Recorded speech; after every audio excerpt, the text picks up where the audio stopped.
qui s'adjuge 0,6%, tout cela avec un euro-dollar à 1,3437. Intégral Bourse, premier quart d'heure de cotation à New York.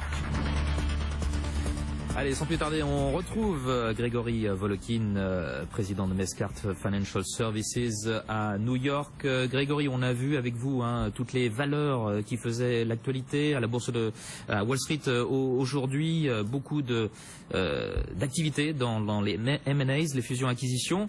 On va parler un petit peu de ce que l'on attend sur le plan macroéconomique d'ici à la fin de la semaine. Et alors le grand rendez-vous, semble-t-il, c'est la première estimation du PNB, de la croissance américaine au deuxième trimestre. Là, la première économie mondiale va vraiment devoir rebondir, vu ce qu'elle a perdu au premier trimestre. Absolument. Pour revenir un tout petit peu en arrière, je dirais d'ailleurs que la tendance un peu négative de ce début de semaine est vraiment due à l'attente de ces statistiques qui seront très très importantes pour les marchés et qui sont en fait les dernières vraiment importantes données macroéconomiques d'ici la fin de l'été. Alors pour revenir sur le PNB, le produit national brut, sur la croissance aux États-Unis, il faut se souvenir qu'on avait eu une croissance négative sur le premier trimestre. On en a beaucoup parlé, c'était notamment dû à un hiver extrêmement rigoureux, donc on avait une baisse de 2,9% à ce niveau-là. Alors là, qu'est-ce qu'on attend sur le deuxième trimestre? On attend que cette baisse soit totalement compensée par une hausse maintenant de 3%. Alors c'est des chiffres qui sont assez curieux. Est-ce qu'on va effacer vraiment la baisse du premier trimestre? Je dirais pour les investisseurs, ça a quand même une certaine importance parce que on attend quand même qu'aux États-Unis, on ait une croissance annuelle aux alentours de 2,5 à 3% sur l'année. Or, pour le moment, si par exemple on avait une croissance de 2,9% sur le deuxième trimestre, on arriverait pour le moment à 0% de croissance. Donc évidemment que c'est un chiffre important. Autre chiffre très important cette semaine, et je dirais même assez capital, ça va être le chiffre de l'emploi mensuel. Ça va être publié vendredi. On attend 220, 230 000 créations d'emplois, mais surtout on se rapproche d'un seuil assez psychologique au niveau du chômage, puisqu'on en est aux États-Unis à 6,1% de chômage. Et c'est certain que la Fed, parmi ce qu'elle regarde vraiment le niveau de l'emploi aux États-Unis. Grégory, donc on a parlé du PNB, on a parlé des chiffres mensuels de l'emploi. Pour ce qui est des résultats des entreprises américaines, meilleurs que prévu, d'une façon générale. Dans quelle mesure ils sont meilleurs que prévu, tout d'abord? Et qu'est-ce qui explique que les résultats américains soient meilleurs que les résultats européens? Parce qu'on le voit, à la Bourse de Paris, c'est vraiment très difficile. Oui, alors évidemment qu'il y a beaucoup d'explications. Je dirais que là, d'abord, pour quantifier meilleur que prévu, on attendait une hausse des profits de 4,9% sur le dernier trimestre. On en est à 6,9% au milieu de la saison des résultats. Donc oui, ça c'est nettement meilleur. Maintenant, les raisons. Une des principales raisons, je dirais, vient du fait que les compagnies ont continué agressivement à acheter des actions, à faire des rachats d'actions vraiment très importants, des dizaines de milliards de dollars. Donc ça, c'est très positif pour les actionnaires.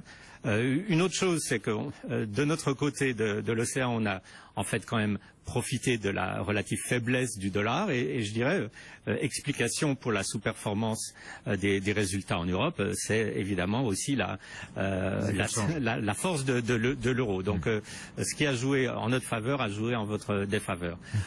Et puis bon, il faut voir quand même que aux États-Unis, on dépend quand même beaucoup moins des exportations, je dirais, que l'économie européenne. Le marché intérieur est extrêmement important et on voit ça à beaucoup de niveaux avec des compagnies qui ne dépendent pas du tout de l'étranger. On peut parler de compagnies dans les télécoms, Verizon par exemple, qui s'en sortent extrêmement bien. Et puis aussi les fameux leaders technologiques, les Google, les Apple, qui ont eu des magnifiques résultats. Donc pour le moment, saison des résultats qui est très satisfaisante et que le marché a quand même bien salué, parce qu'il ne faut pas oublier que aujourd'hui, même si on a une petite baisse, le S&P est encore pratiquement en hausse de 7% depuis le début de l'année. Oui, record sur le S&P, pour ainsi dire, à l'exception de vendredi, bien sûr.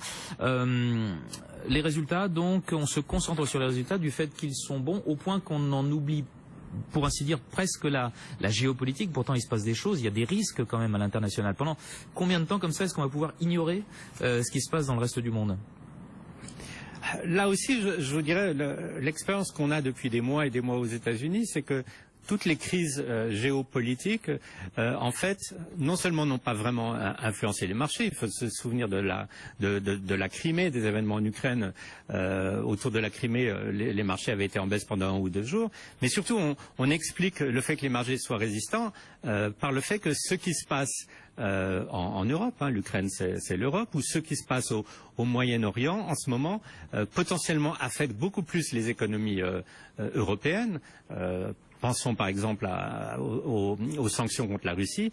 C'est certain que la France, que l'Allemagne seront beaucoup plus affectées par des sanctions économiques que les États-Unis. Donc pour le moment, on a vraiment l'impression que le marché américain, même dans les périodes un peu de tourmente qu'on connaît en ce moment au niveau international, sont vus un tout petit peu comme un refuge, puisqu'ils ne prendront pas de plein fouet, je dirais, les retombées de ces crises géopolitiques. Et on voit même que le pétrole reste serein, et ça c'est peut-être un signe aussi.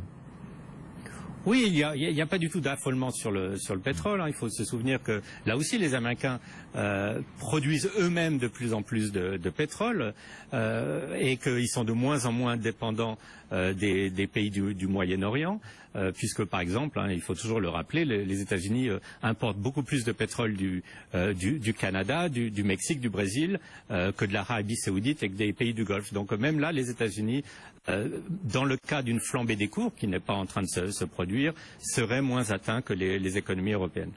Dernière question, on parle souvent d'été meurtrier sur les marchés boursiers. À Wall Street, il n'y a pas de crainte particulière. On se dit que les marchés peuvent comme ça continuer de bien s'apprécier jusqu'à la rentrée.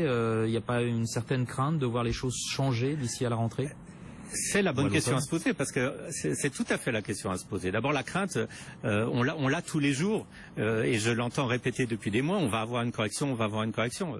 C'est fort possible qu'un jour ou l'autre, on ait une correction. Comme exemple, par exemple, Goldman Sachs, à la fin de la semaine dernière, a dit, attention, nous réduisons notre exposition sur les actions globalement, parce qu'on pense qu'on aura une correction de 10%.